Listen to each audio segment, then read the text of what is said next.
Healthy ആയിട്ട് നമുക്ക് ഉണ്ടാക്കിയെടുക്കാൻ പറ്റുന്നൊരു സ്വീറ്റാണ് കേട്ടോ. ഇതിനായിട്ട് പീനട്ട് ബട്ടർ, ഇത് ഞാൻ തന്നെ ഉണ്ടാക്കിയ പീനട്ട് ബട്ടറാണ്. അത് കഴിഞ്ഞിട്ട് വാൾനട്ട്, ഡേറ്റ്സ്, ആൽമണ്ട്, പിന്നെ കുക്കീസും കാഷ്യൂനട്ടും ആൽമണ്ടും ഞാൻ പൊടിച്ചു വെച്ചിട്ടുണ്ട്. ഇനി നമുക്ക് വാൾനട്ടും ആൽമണ്ടും മിക്സിയിൽ നന്നായിട്ട് പൊടിച്ചെടുക്കുക. നല്ല തരി തരി പോലെ ആവണം കേട്ടോ, നന്നായിട്ട് പൊടിച്ചെടുക്കണം.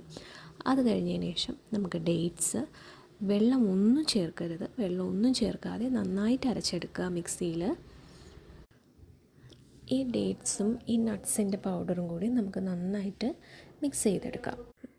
ഇത് നന്നായിട്ട് മിക്സ് ചെയ്തതിന് ശേഷം ഒരു പാത്രത്തിൽ കുറച്ച് നെയ്യ് തേച്ച് ഇത് നന്നായിട്ട് പരത്തിയെടുക്കുക. ഇനി ഇതിൻ്റെ മുകളിൽ ഞാൻ പീനട്ട് ബട്ടർ സ്പ്രെഡ് ചെയ്യാൻ പോവുകയാണ്. പീനട്ട് ബട്ടർ നന്നായിട്ട് സ്പ്രെഡ് ചെയ്യുക.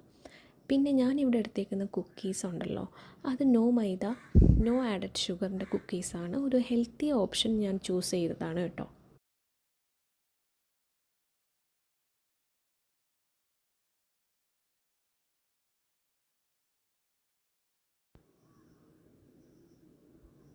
ഇനി അടുത്തത് ഞാൻ ഇതിൻ്റെ മുകളിൽ സ്പ്രെഡ് ചെയ്യാൻ പോകുന്നത് ആൽമണ്ടും കാഷ്യൂനട്ടും പൊടിച്ചതാണ്. അതും നമുക്ക് നന്നായിട്ടൊന്ന് സ്പ്രെഡ് ചെയ്ത് കൊടുക്കാം. പിന്നെ അതിന് ശേഷം ഇത് നന്നായിട്ടൊന്ന് റോൾ ചെയ്തെടുക്കാം. അടിയിൽ നെയ്യ് തേച്ചേക്കുന്നത് കൊണ്ട് തന്നെ ഇത് പെട്ടെന്ന് നമുക്ക് റോൾ ചെയ്തെടുക്കാൻ പറ്റും കേട്ടോ.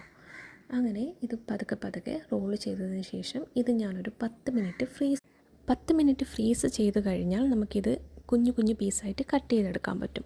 കട്ട് ചെയ്തെടുത്തിട്ട് ഇഷ്ടമുള്ളൊരു ഷേപ്പാക്കി എടുക്കുക. എന്നിട്ട് ഞാനതിൽ മെൽറ്റഡ് ഡാർക്ക് ചോക്ലേറ്റ് കോട്ട് ചെയ്തു. വീണ്ടും ഞാൻ ഫ്രീസ് ചെയ്തു. ഫ്രീസ് ചെയ്തെടുത്ത് നമുക്കത് സാധാ ചോക്ലേറ്റ് കഴിക്കുന്ന പോലെ കഴിക്കാം. എന്ത് ടേസ്റ്റാണെന്നോ, നല്ലൊരു ഹെൽത്തി ഓപ്ഷനാണിത്.